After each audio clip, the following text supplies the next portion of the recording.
In the dense forests of the Cascade Mountains in Oregon, where ancient pines touch the clouds and mist rarely leaves the ravines, lay the Silver Creek Wildlife Center. For Sarah Jenkins, the center's founder, this place was not just a job, but a sacred mission. At 54, Sarah looked like a woman accustomed to harsh conditions. Her hands were covered in fine scars from claws and beaks, and her gray eyes were always full of resolve. But on that rainy Tuesday in mid-April, even Sarah's determination wavered. The phone rang at 5 in the morning. It was Sheriff Miller from Deschutes County. His voice, usually calm and deep, trembled with rage. "Sarah, you better come down here.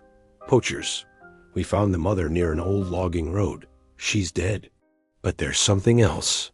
2 hours later, Sarah's Jeep was churning through the mud at the crime scene.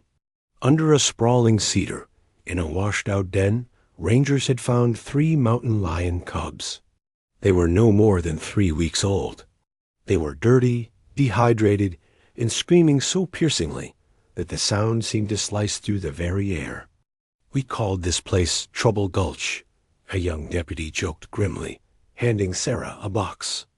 The cubs, 2 males and 1 female, had the characteristic spots of infancy that fade with age, and bright blue eyes that had not yet turned amber.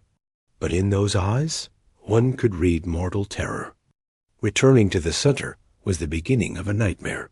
The cubs, named Yukon, Sierra, and Tahoe, refused to eat. The trauma of losing their mother, the rough handling during transport, and the alien environment had taken their toll.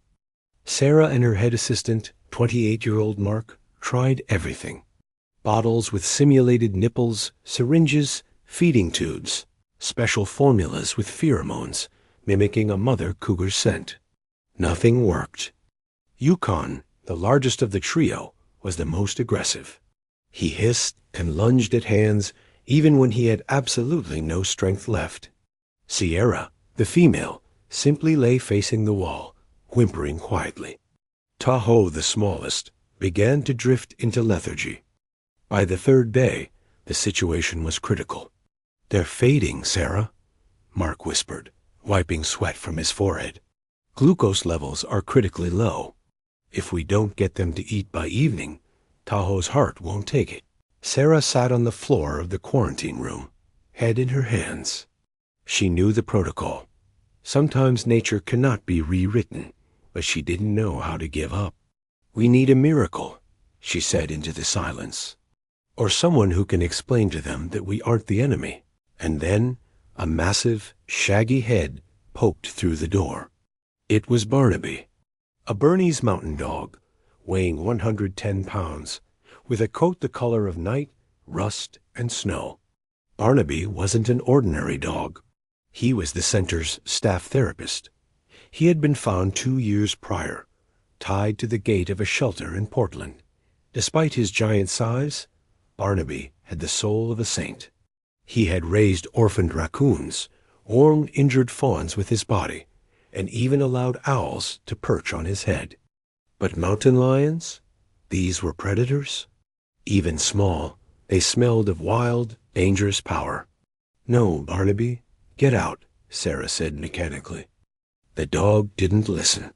He walked quietly, like a cloud, into the room. His tail gave a barely perceptible wag. He walked up to the playpen where the cubs were trembling and sat down. Then he made a low, vibrating sound, something between a groan and a purr. "Sarah, look," Mark whispered. Sierra lifted her head. She didn't hiss. The huge black mountain of fur didn't smell like a human. It smelled of warmth, earth, and peace. It was a decision that could have cost Sarah her license. She opened the gate of the pen. "Barnaby, gentle. These are babies," she warned. The dog lay down on the floor, stretching out his front paws. He was 10 times larger than the cubs. One swipe of his paw could have broken their spines.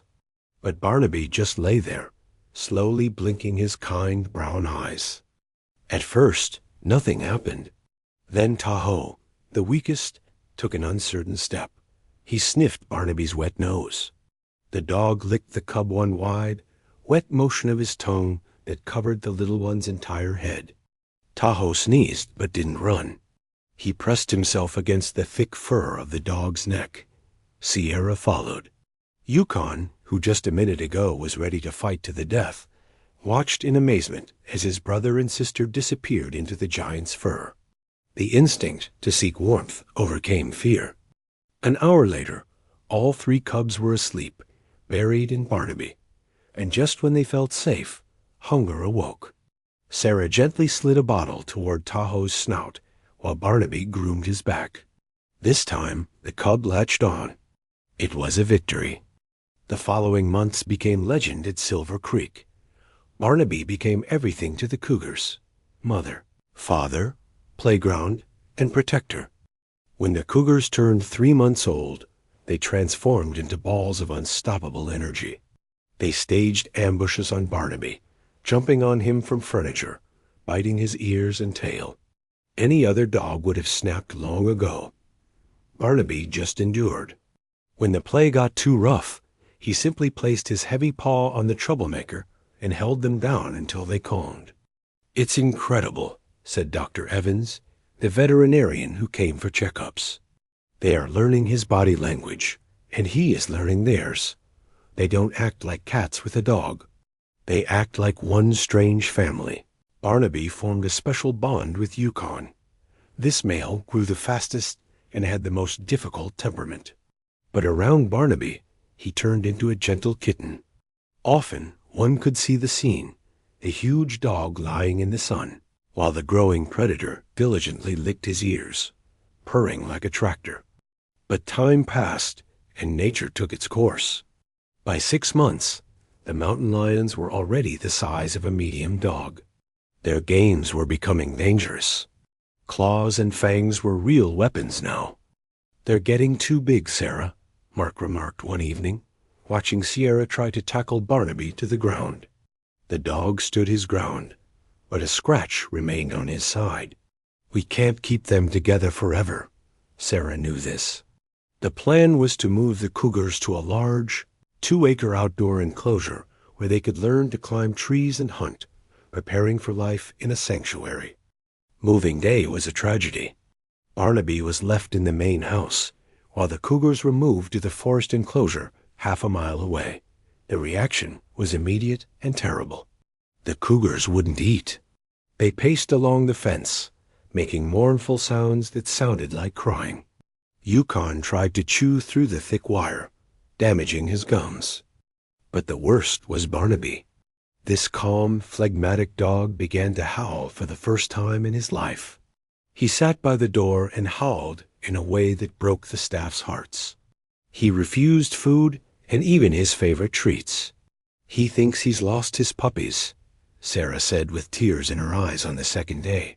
"He's depressed." The experiment with total isolation had failed. Consulting with animal behaviorists, Sarah decided to take a risk. "We'll let them see each other, through the fence, and then under supervision." The first meeting through the fence was emotional. Barnaby ran to the enclosure, his whole body wagging. The Cougars rushed to him, rubbing their faces against the mesh, purring. Barnaby licked their noses through the wire links. Thus, a new routine was established. Every morning, Barnaby was brought to the enclosure. He would go inside, under Sarah's watchful eye, equipped with a taser just in case, which she never used, and the morning greeting ceremony would begin. The Cougars, now outweighing him, would gently greet their father. A year passed. The mountain lions transformed into magnificent young predators. They were strong, graceful, and dangerous to anyone, except Barnaby. The dog had aged. His muzzle had gone gray, and his walk was heavier due to arthritis, but his authority in the pack was undeniable. The summer of that year turned out to be abnormally hot. The forests of Oregon turned into a tinderbox. In August, the inevitable happened. Dry lightning struck the eastern slope of the ridge, and the wind drove the fire straight toward Silver Creek. The siren wailed at noon. The sky turned orange, and the air filled with ash. Evacuation Immediately, the sheriff shouted over the radio, "You have 40 minutes before the fire cuts off the road." Chaos erupted at the center. Dozens of animals had to be loaded into cages and trucks. The cougars sensed the panic of the humans and the smell of smoke. They managed to drive Yukon and Tahoe into transport crates using food. But Sierra, always the most sensitive and skittish, went into hysterics. She darted around the enclosure, bouncing off the walls. When Mark tried to approach, she aggressively lunged at the bars. "We can't catch her. The tranquilizer isn't working because of the high adrenaline." Mark screamed over the roar of a firefighting plane. Sarah checked her watch. 15 minutes left. The smoke was getting thicker. It was becoming hard to breathe. "If we don't get her, she burn," Sarah said. She looked at the Jeep, where Barnaby sat in the back seat. The dog was barking, looking toward the cougar enclosure. He knew someone was missing. It was madness, but there was no other choice. "Mark, open the airlock," Sarah commanded. She released Barnaby. The old dog, forgetting his arthritis, sprinted toward the enclosure. Sarah ran after him. "Barnaby, bring her." The dog ran into the smoke-filled space. Sierra, cornered, hissed and bared her teeth. She was blinded by fear. But through the smoke, a familiar black figure emerged. Barnaby didn't run to her. He stopped in the middle of the enclosure, sat down, and barked short and commanding. It was a sound she had heard since childhood, a sound that meant, "I am here. You are safe." Sierra froze.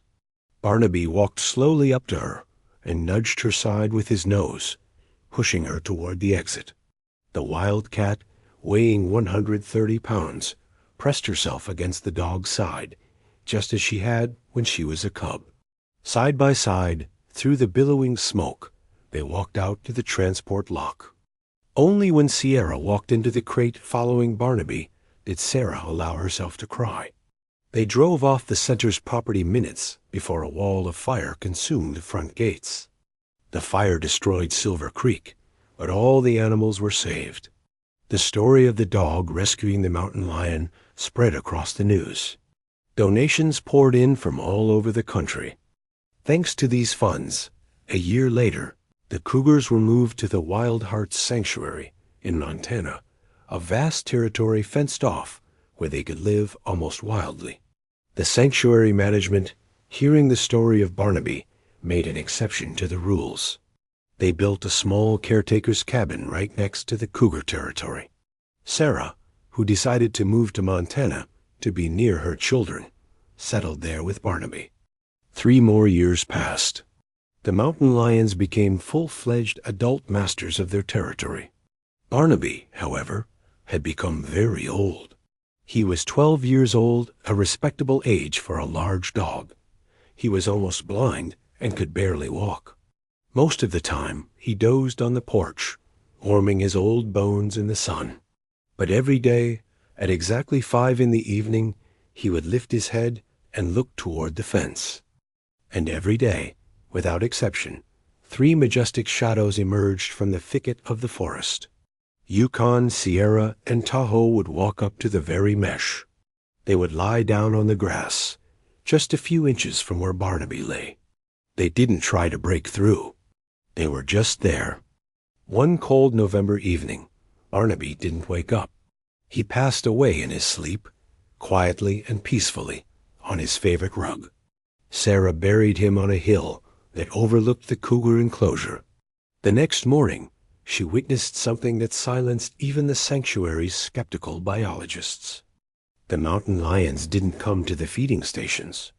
They gathered, all 3 of them, on the highest rock in their territory, which was directly opposite the hill where Barnaby rested.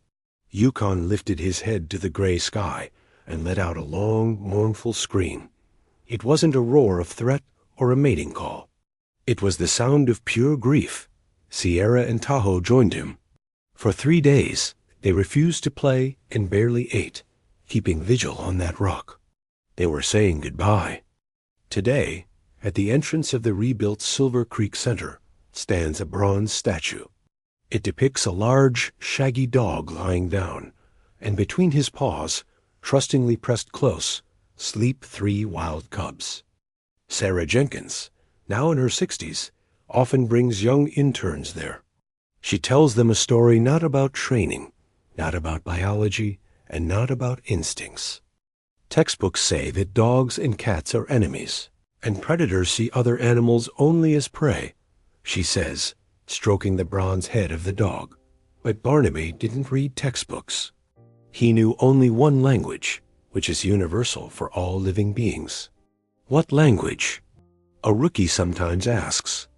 Sarah smiles, remembering that day in the smoke and the old dog walking into the fire for another species. The language of love, she answers. And it is the only force capable of taming even the wildest heart. On the plaque beneath the statue, words are engraved.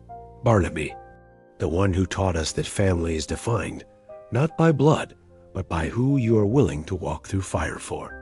Do you believe that animals are truly capable of feeling love and loyalty as deeply as humans do? Or is it all just a matter of instinct? Have you ever witnessed an incredible friendship between different species in real life? Share your thoughts and stories in the comments below.